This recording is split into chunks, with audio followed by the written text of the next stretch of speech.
Good morning students, welcome to Udmila PG College. Today we discuss about frame of reference. This class is BSc first year, first paper mechanics and wave motion. तो आज हम BSc first year के mechanics and wave motion जो कि physics का पहला paper है, इसमें यूनिट फर्स्ट का पहला टॉपिक फ्रेम ऑफ रेफरेंस के बारे में अध्ययन करेंगे। तो सबसे पहले हम जान लेते हैं मैकेनिक्स। मैकेनिक्स मतलब होता है यांत्रिकी। आज हम यूनिट फर्स्ट में मैकेनिक्स एंड वेव मोशन में मैकेनिक्स के बारे में जानेंगे। मैकेनिक्स क्या है, जिसको हम यांत्रिकी कहते हैं, मतलब the branch of physics which deals with the study of motion of the object are called mechanics. These are two types, kinematics and kinetics, जिसको हम डायनेमिक्स भी कहते हैं। तो जिस विषय में किसी भी ऑब्जेक्ट या किसी भी बॉडी के मोशन के बारे में स्टडी किया जाता है उसे हम मैकेनिक्स कहते हैं। अब बात करते हैं कि मोशन, जैसे फॉर एग्जांपल कोई ऑब्जेक्ट है आप देख रहे हैं, कोई body position, this position do not change with respect to time. This position do not change with respect to time. This position are not change with respect time. अगर time के respect में किसी भी बॉडी, किसी भी object का अगर position change नहीं होता है और क्या होगा, वह रेस्ट होगा। अगर जैसे यही कोई ऑब्जेक्ट है, ऑब्जेक्ट हम ए मान लेते हैं, बॉडी ए मान लेते हैं, यदि वह समय के साथ इसकी स्थिति में कोई परिवर्तन नहीं हुआ तो हम कहेंगे क्या, यह रेस्ट है। और सेकंड कंडीशन अगर हम मान लेते हैं कि ऑब्जेक्ट आपका ए है एट t=0 पे यह इस पोजीशन में है और आफ्टर टाइम t कुछ समयांतराल बाद यह क्या कहाँ पहुँच गया, यहाँ पहुँच गया। कुछ समयांतराल बाद यह यहाँ भी पहुँच गया। तो अगर हम देखते हैं कि समय के साथ साथ इसके पोजीशन में क्या हुआ, चेंजिंग हुई। समय के साथ साथ इसके पोजीशन में चेंजिंग हुआ तो हम कहेंगे कि यह ऑब्जेक्ट क्या है, मोशन में।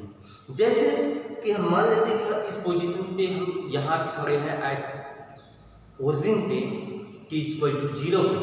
जैसे ही कुछ समयांतराल बाद हम क्या किए, हम आगे बढ़े, तो हम ये कहेंगे कि हम क्या है, गतिकीय अवस्था में। वास्तव में अगर देखा जाए तो जितने भी वस्तुएं आपको दिखाई देंगी वह क्या है, एक तरीके से गतिमान है। समय के साथ साथ उसमें क्या होता है, कुछ न कुछ उसमें परिवर्तन होता है। लेकिन यहाँ मैकेनिक्स में हम जो बात करेंगे कि कोई भी बॉडी है, समय के साथ साथ वह अपने स्थान को चेंज कर रहा है, अपनी अवस्था को परिवर्तित कर रहा है, हम कहेंगे क्या है, वह गतिकीय अवस्था में है।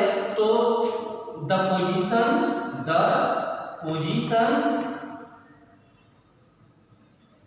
आर चेंज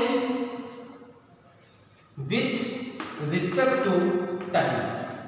अगर टाइम के रिस्पेक्ट में कोई बॉडी अपनी पोजीशन को चेंज करता है आर मोशन, तो हम कहें क्या है, वह मोशन में है। कोई बॉडी अपने पोजीशन को टाइम के रिस्पेक्ट में चेंज नहीं करता तो वह रेस्ट में है, और टाइम के रिस्पेक्ट में वह क्या करता है, पोजीशन को चेंज करता है तो मोशन में है। अब बात करते हैं कि motion, 1 dimension motion, 2 dimension motion, 3 dimension motion कि जैसे कार्टेशियन कोऑर्डिनेट आपका x axis, y axis, z axis, it is origin. यह आपका 3 कोऑर्डिनेट्स है जिसको हम कार्टेशियन कोऑर्डिनेट कहते हैं। यह आपका x, y, z एक्सिस। तो बात करते हैं 1 डायमेंशन मोशन। बात करते हैं वन डायमेंशनल मोशन की, जिसको हिंदी में एक बीमीय गति कहते हैं, जिसको हिंदी में हम एक बीमीय गति कहते हैं। तो वन डायमेंशनल मोशन की बात करते हैं तो वन डायमेंशनल मोशन कब होता है? वन डायमेंशनल मोशन जब कोई बॉडी, कोई ऑब्जेक्ट एक्स वाई जेड तीनों एक्सिस में से किसी एक एक्सिस की बात करते हैं, तीनों एक्सिस में से किसी एक एक्सिस की बात करते हैं, तो वह मोशन जो होता है वह वन डायमेंशनल मोशन होता है। किसी तीनों एक्सिस में से किसी एक एक्सिस की अगर हम बात करें तो वह मोशन वन डायमेंशनल मोशन होता है। फॉर एग्जाम्पल, जैसे कोई बस चल रही है, कोई सड़क पे बस चल रही है, जमीन पे हम चल रहे हैं, पटरी पे रेलगाड़ी चल रही है, और किसी दीवार पे अगर चींटी चढ़ रही है, किसी दीवार पे अगर चींटी चढ़ रही है तो वह मोशन भी आपका वन डायमेंशनल मोशन होगा। अर्थात हम कह सकते हैं कि जो आपका कार्टेशियन कोऑर्डिनेट है, X axis, Y axis, Z axis, तीनों एक्सिस में से किसी अगर एक एक्सिस की बात करते हैं, अगर हम किसी एक एक्सिस की बात करते हैं तो वह मोशन जो होगा वन डायमेंशनल मोशन होगा। तो वह dimension motion one dimensional motion होगा। अब बात करते हैं कि जैसे X Y axis, Y Z axis, Z X axis, अर्थात कार्टेशियन कोऑर्डिनेट में से किसी टू एक्सिस की बात साथ में होगी, किसी two axis X Y Z, Z X, किसी दो एक्सिस की बात अगर हम साथ में करते हैं तो वहां पे जो मोशन होता है वह टू डायमेंशनल मोशन होता है। फॉर एग्जाम्पल, आप डायग्राम देखते भी हैं, जैसे कोई पत्थर है, इसको हम इस प्रकार से फेंक दें, अगर हम इस प्रकार से फेंकते हैं तो इस प्रकार से होता है, इसे हम यहाँ पे खड़े हैं, यहाँ से जब हम फेंकते हैं इस प्रकार से, तो अगर देखा जाए तो एक एक्सिस ये रहा, दूसरा एक्सिस आपका ये रहा। तो अर्थात जब बात हम करते हैं किसी दो एक्सिस के साथ में, चाहे एक्स वाई, चाहे वाई जेड, चाहे जेड एक्स की बात करते हैं, तो वह मोशन जो होता है वह टू डायमेंशनल मोशन होता है। जैसे प्रोजेक्टाइल मोशन, जैसे किसी पत्थर को हम सीधे न फेंक करके किसी अन्य दिशा में फेंके, एक परवलय के आकार का कण बनता है, वह आपका टू डायमेंशनल मोशन होगा। कि पंखे की मतलब कि मोशन ऑफ फैन, या कह सकते हैं सर्कुलर मोशन, जिसको हम वृत्तीय गति कहते हैं, तो इस प्रकार का जो मोशन होता है वह टू डायमेंशनल मोशन होता है। समझ में आ गया होगा। अब बात करते हैं थ्री डायमेंशनल मोशन। किसकी बात करते हैं? Three dimensional motion. One dimensional motion में किसी एक एक्सिस की बात करते हैं, टू डायमेंशनल मोशन में किसी दो एक्सिस की बात करते हैं, चाहे एक्स वाई, चाहे वाई जेड, चाहे जेड एक्स की बात करते हैं। तो ये तो आपका टू डायमेंशन हो गया। टू डायमेंशन जैसे प्रोजेक्टाइल मोशन आ गया, सर्कुलर मोशन आ गया, ठीक है, रोटेशनल मोशन आ गया, ये सब अगर मोशन है तो आपका जो एग्जाम्पल होगा वह टू डायमेंशनल मोशन का होगा। अब थ्री डायमेंशनल मोशन की जब हम बात करते हैं तो थ्री डायमेंशनल मोशन में एक्स वाई जेड एक्सिस तीनों में साथ में बात करते हैं, तीनों में साथ में बात करते हैं। तो थ्री डायमेंशनल मोशन जैसे किसी बंद पात्र में गैस के अणुओं की गति, जो कि काइनेटिक थ्योरी आप गैस के साथ में पढ़ा होगा। जो गैस के मॉलिक्यूल होते हैं वह क्या करते हैं? जिगजैग मोशन करते हैं, इम्पॉसिबल आर डायरेक्शन सभी दिशाओं में गति करते हैं। तो गैस के मॉलिक्यूल का जो मोशन होता है वह थ्री डायमेंशनल मोशन होता है। और मक्खी का भनभनाना भी जो होता है वह थ्री डायमेंशनल मोशन होता है। One dimensional motion, two dimensional motion, three dimensional motion. Motion क्या होता है? गति की बात करते हैं जब कोई बॉडी समय के साथ साथ अपनी अवस्था को परिवर्तित करता है तो उसे हम बोलते हैं मोशन। जब अपनी अवस्था को चेंज नहीं करता है तो हम बोलते हैं रेस्ट। ठीक है, तो इसको आपको समझ में आ गया होगा। अब नेक्स्ट हेडिंग आप लगा लीजिए frame of reference. Next heading आपका होगा फ्रेम ऑफ रेफरेंस। अब आप हेडिंग लगा लीजिए frame of reference. Next heading है आपका फ्रेम ऑफ रेफरेंस, जिसको हिंदी में हम निर्देश तंत्र कहते हैं, जिसको हिंदी में हम निर्देश तंत्र कहते हैं। अब निर्देश तंत्र क्या होता है? इसको फ्रेम ऑफ रेफरेंस को हिंदी में हम निर्देश तंत्र कहते हैं। तो फ्रेम ऑफ रेफरेंस जो होता है किसी भी बॉडी को, किसी भी पार्टिकल की पोजीशन को बताता है। तो यहाँ निर्देश तंत्र जो होता है, फ्रेम ऑफ रेफरेंस जो होता है, किसी भी पार्टिकल, किसी भी बॉडी के पोजीशन को बताता है। कि जैसे अगर हम देखते हैं कि हमारे चारों ओर कुछ वस्तुएं हैं कि मतलब कि कुछ प्रत्यक्ष रूप से अथवा अप्रत्यक्ष रूप से गतिशील अवस्था में होते हैं अथवा स्थिर अवस्था में होते हैं। तो जैसे कि हम मान लेते हैं कि यहाँ पे कोई ऑब्जेक्ट है, यहाँ कोई ऑब्जेक्ट है, उसके कुछ समयांतराल यहाँ कोई ऑब्जेक्ट है। यहाँ पर हम मान लेते हैं कि एक क्या है, चींटी है, उसके यहाँ पे मुंह में क्या है, कुछ दाने पड़े हैं, उसके मुंह में कुछ दाने पड़े हैं। अब यहाँ कोई ऑब्जर्वर है, कोई ऑब्जर्वर है। अब यहाँ से देखने पर और यही कुछ समयांतराल बाद यहाँ पे देखने पर, तो एज ए फ्रेम तो हम देखते हैं कि हमारे चारों ओर स्थित हमेशा कुछ न कुछ वस्तुएं ऐसी हैं कि जो प्रत्यक्ष अथवा अप्रत्यक्ष रूप से स्थिर है अथवा गतिशील है। कुछ वस्तुएं दूसरी वस्तु के सापेक्ष गतिशील हैं, लेकिन वही कुछ वस्तुएं अन्य वस्तुओं के सापेक्ष क्या है, स्थिर अवस्था में पाए जाते हैं, हो सकते हैं। अर्थात कह सकते हैं कि जो आपका फ्रेम ऑफ रेफरेंस है किसी भी बॉडी के, किसी भी पार्टिकल के, यह पोजीशन को बताता है, अवस्था को बताता है। इसका डेफिनेशन लिख लीजिए। एक कोऑर्डिनेट क्या होता है, एक ऐसा निकाय होता है, ऐसा कोऑर्डिनेट सिस्टम होता है। इसका डेफिनेशन लिखिए। एक coordinate system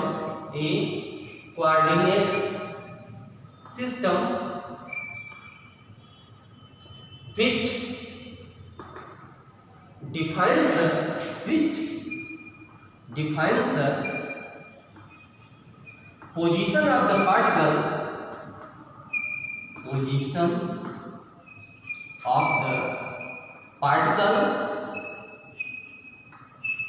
in two-dimensional space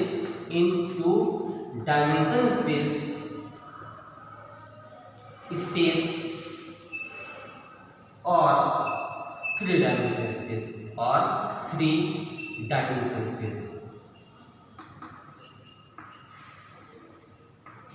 are called frame of reference. यहाँ पर हम देखते हैं कि जो फ्रेम ऑफ रेफरेंस है ऐसा कोऑर्डिनेट सिस्टम होता है, ऐसा निकाय है जो किसी भी पार्टिकल अथवा किसी बॉडी की पोजीशन को बताता है, अवस्था को बताता है। वह जो मोशन में है वह 2 डायमेंशनल मोशन कर रहा है या 3 डायमेंशनल मोशन कर रहा है, वह पार्टिकल के स्थिति को बताता है। और जैसे कि आपका कार्टेशियन कोऑर्डिनेट या ओरिजिन हो गया, X axis, Y axis, Z axis, कोई पार्टिकल है P, यहाँ पे एक्स वाई जेड एक्सिस किसी भी एक्सिस में मोशन कर रहा है तो 2 डायमेंशनल मोशन है या 3 डायमेंशनल मोशन है या 1 डायमेंशनल मोशन है, यह आपको जो डिफाइन करता है वो फ्रेम ऑफ रेफरेंस डिफाइन करता है। जिसका डिफिनेशन आप नोट कर लें। इसका डिफिनेशन जब आप नोट करेंगे तो यहाँ से हम देखते हैं कि the simplest frame of reference is a Cartesian coordinate system. In this system, the position of the particle at any point is given by 3 coordinates. अर्थात कोई भी जो पार्टिकल है किस पॉइंट पे दिया गया है, किसी point x y z axis पे है, किसी भी पॉइंट पे x y z एक्सिस में है at any instant, मतलब किसी क्षण the position vector r from the origin the particle is given by, तो जो इसका पोजीशन वेक्टर होगा r इक्वल टू वो शो करेगा i x plus j y plus k z। अर्थात कोई पार्टिकल किसी पोजीशन में एट एनी इंस्टेंट मोशन करता है एक्स वाई जेड, तो जो उसका पोजीशन वेक्टर होगा, स्थिर सदिश होगा, r equal to I X plus J Y plus K Z. तो describe full motion of particle, we must know its position at different instant of time, that is the position vector should be expressed as a function of time, then the velocity acceleration of the particle can be determined। तो यहाँ से जब किसी particle का अगर हमको position पता हो गया कि जो मोशन कर रहा है, जब मोशन कर रहा है, अगर उसका हमको पोजीशन पता हो गया कि 1 डायमेंशन मोशन है, 2 डायमेंशन मोशन है कि 3 डायमेंशन मोशन है और किस एक्सिस में है, तो यहाँ से हम उसके वेलोसिटी एंड एक्सेलरेशन को प्राप्त कर सकते हैं, बता सकते हैं। अर्थात जब वेलोसिटी की बात आती है, the rate of change of displacement are called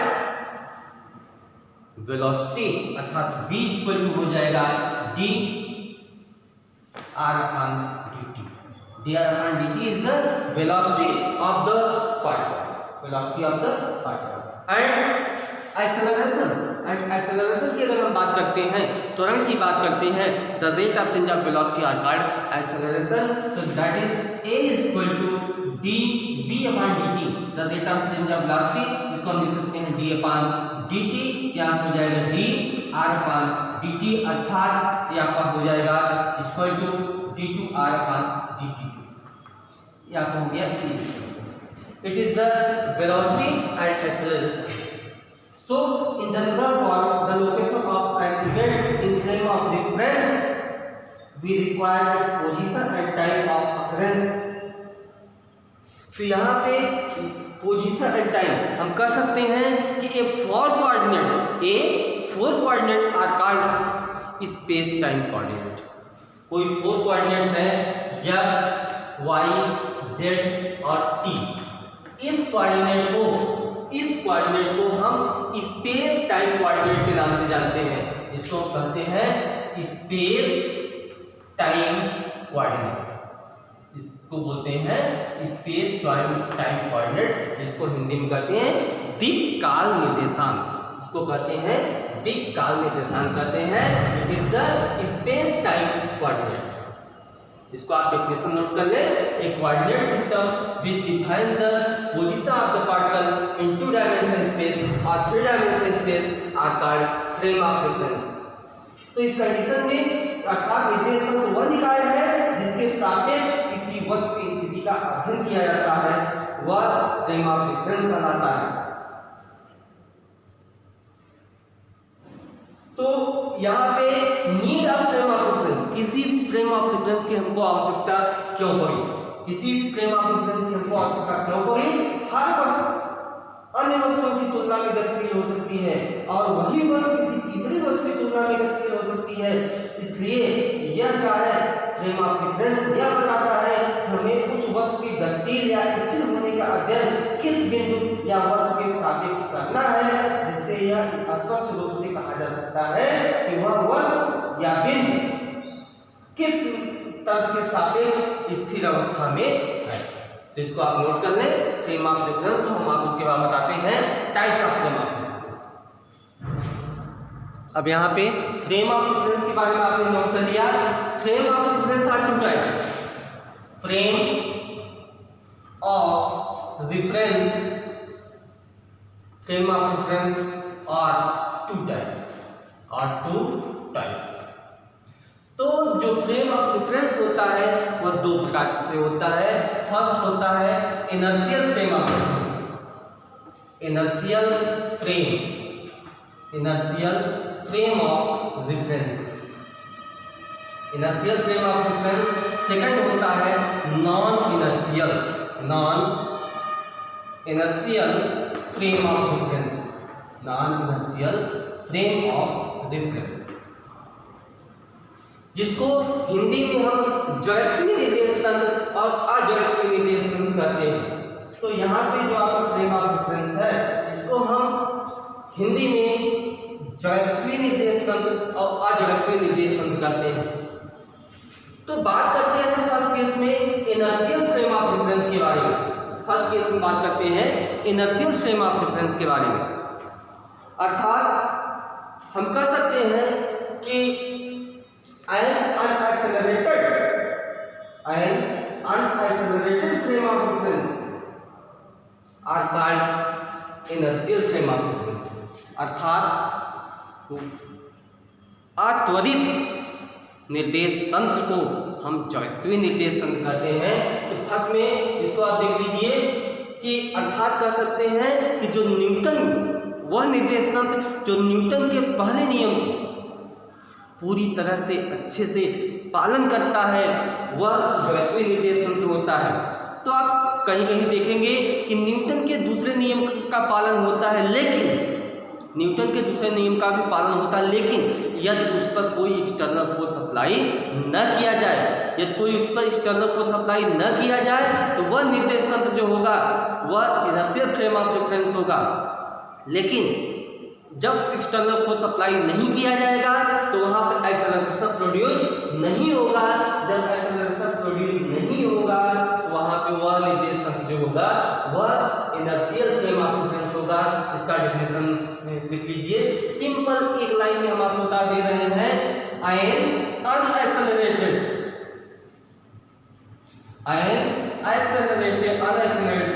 frame of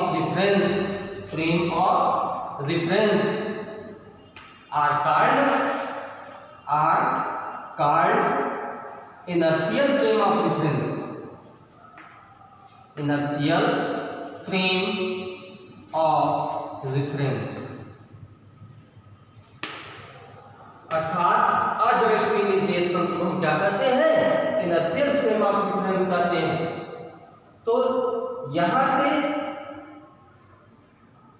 और इनर्शियल फ्रेम ऑफ रेफरेंस को, इसको हम गैलीलियो फ्रेम भी कहते हैं। गैलीलियो फ्रेम भी कहते हैं। क्या कहते हैं? इसको हम गैलीलियो फ्रेम के नाम से भी जानते हैं।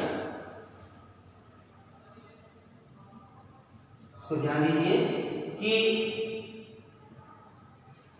मतलब जितने भी इनर्शियल फ्रेम है, वह एक दूसरे से परस्पर सरल रेखीय और एक समान दर की गति में होते हैं। वह त्वरित नहीं होते हैं, वह क्या होते हैं? अनएक्सेलरेटेड होते हैं।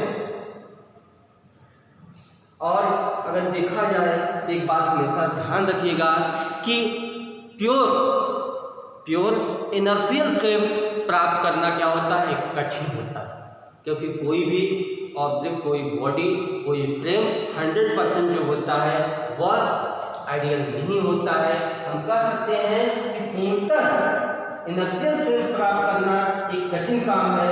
सभी इनर्शियल फ्रेम लगभग क्या होते हैं? इनर्शियल होते हैं। और यहाँ पे अर्थात Newton first law of motion is also known as law of inertia. अर्थात कर सकते हैं वह फ्रेम जो Newton first law of motion को फॉलो करता है उससे हम बोलते हैं इनर्शियल फ्रेम ऑफ रेफरेंस। यहाँ इनर्शिया की बात की जाती है। Newton first law of motion को हम बोलते हैं लॉ ऑफ इनर्शिया। इनर्शिया का मीन्स क्या होता है? जड़त्व। अर्थात जो अपनी अवस्था परिवर्तन का विरोध करता है उसे हम इनर्शिया कहते हैं, जड़त्व कहते हैं। इनर्शिया जो है वह कोई फार्मूला नहीं है, कोई डेरिवेशन नहीं है, वह एक प्रॉपर्टी है, एक गुण है। जैसे हमारा प्रॉपर्टी है, आपकी प्रॉपर्टी है, किसी अदर की प्रॉपर्टी है, तो हर एक आदमी का अलग अलग गुण होता है। तो इसी प्रकार इनर्शिया जो है उसका, इनर्शिया स्वयं एक प्रॉपर्टी है कि जो अपनी अवस्था परिवर्तन का विरोध करता है। अर्थात इसको आप डेफिनेशन नोट कर लें, हम बताते हैं आगे। यहाँ पे अगर यूनिफॉर्म वेलोसिटी की बात की जाए, यूनिफॉर्म मोशन की बात की जाए तो वह निर्देश तंत्र जो होगा वह इनर्शियल फ्रेम ऑफ रेफरेंस होगा। अर्थात हम कह सकते हैं कि यहाँ पे all the Newton's law of motion holds good in an inertial frame, all frames of reference moving with a constant velocity with respect to an inertial frame are also inertial frame of reference. इस case में कि in this frame of reference a body with zero net force acting upon it does not accelerate, that is such a body is at rest or moving at a constant velocity. इस frame में हम कह सकते हैं कि जो body motion होगा या कह सकते हैं एक्सेलरेशन a इक्वल टू क्या होगा 0 होगा, अर्थात d2r अपॉन dt2 यह एक्सेलरेशन जो होगा इस इनर्शियल फ्रेम में ऑलरेडी आपका 0 होगा. It means d2x upon dt2 equal to 0, d2y upon dt2 equal to 0, d2z upon dt2 is equal to 0 because the net force are 0. The net force are 0. जब force आपका 0 होगा तो acceleration क्या होगा already 0 होगा, या कह सकते हैं कि जब यूनिफॉर्म वेलोसिटी होगा अर्थात कांस्टेंट वेलोसिटी होगा, जब वेलोसिटी कांस्टेंट होगा इस कंडीशन में एक्सेलरेशन जो होगा ऑलरेडी 0 होगा. ऐसा फ्रेम ऑलरेडी आपका इनर्शियल फ्रेम कहलाता है, जिसको आप नोट कर लें तो नॉन इनर्शियल के लिए हम चलते हैं. नेक्स्ट देखिए कि सेकंड है आपका non inertial frame of reference. Non inertial frame of reference जिसको बोलते हैं अजड़त्वीय, को हिंदी में कहते हैं अजड़त्वीय निर्देश तंत्र. तो कह सकते हैं accelerated frame of reference.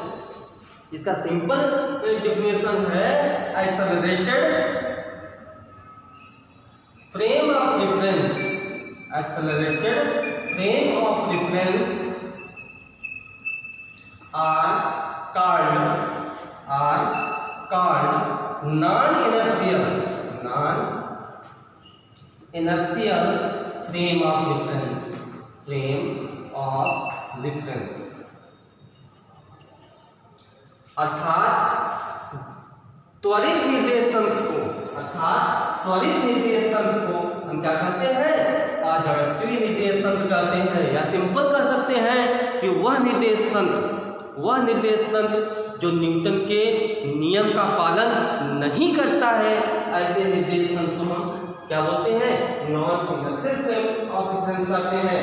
Newton first law of motion चालू यहाँ पे कि the basic law of physics are not change in inertial frame of reference, but when frame of reference is accelerated related to an inertial frame the form of basic physical laws such as Newton's second law of motion becomes completely different.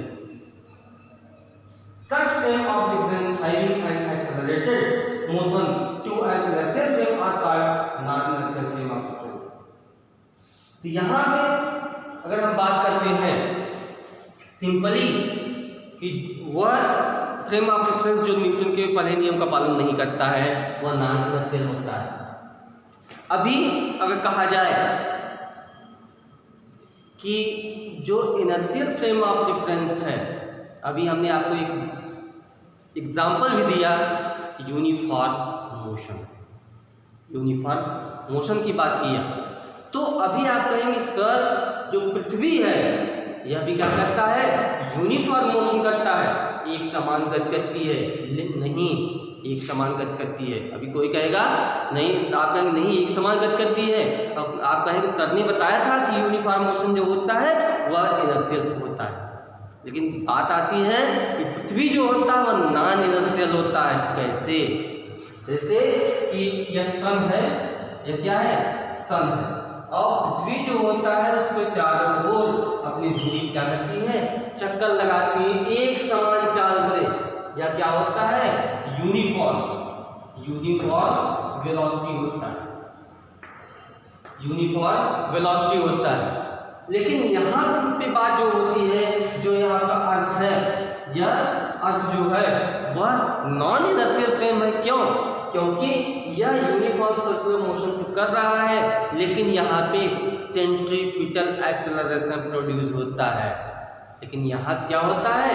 Centripetal acceleration produce होता है, जिसको हम बोलते हैं कि अपकेंद्रित त्वरण, जिसको हम बोलते हैं यहाँ पे अपकेंद्रित त्वरण उत्पन्न होता है। जब यहाँ पे अपकेंद्रित त्वरण उत्पन्न होगा, त्वरण उत्पन्न हो गया, इसका मतलब क्या हो गया? वह नॉन इनर्शियल फ्रेम हो गया। इसका मतलब वह नॉन इनर्शियल हो गया। या कह सकते हैं कि uniformly rotating frame has centripetal acceleration, so it is also a non inertial frame. thus a non inertial frame may either be a frame having uniform linear acceleration or be a frame which is uniformly rotating। इसका मतलब ये है Earth is not an inertial frame, it is a non-inertial frame। The Earth is a rotating sphere, as it is rotating about on axis, it has a centripetal acceleration due to rotation। अर्थात rotation के दौरान यह centripetal acceleration produce करता है, जिसके reason से कि जो आपकी पृथ्वी है वह क्या होता है? नॉन इनर्शियल होता है। या नोट भी लिख लीजिए, earth non inertial frame, non inertial frame. अर्थात जो पृथ्वी होता है वह नॉन इनर्शियल फ्रेम होता है, इनर्शियल फ्रेम नहीं होता है। तो यहाँ से आपको क्लियर हो गया होगा नॉन इनर्शियल फ्रेम और इनर्शियल फ्रेम।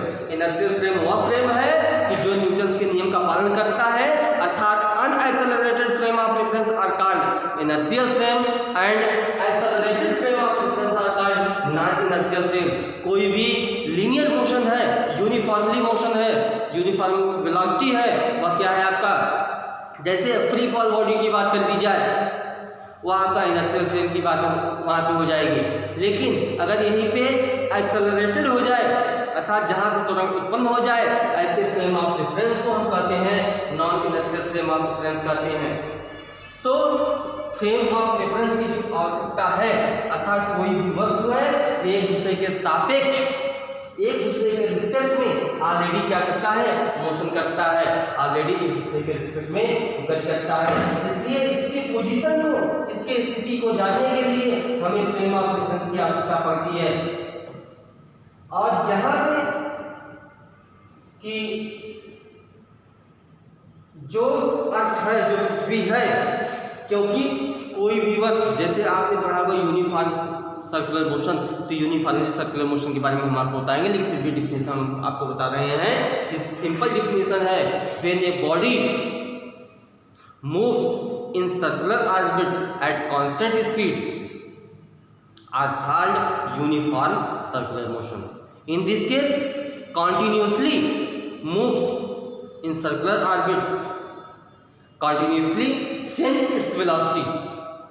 अर्थात जब कोई पिंड लगातार किसी वृत्ताकार मतलब सर्कुलर पाथ पर कांस्टेंट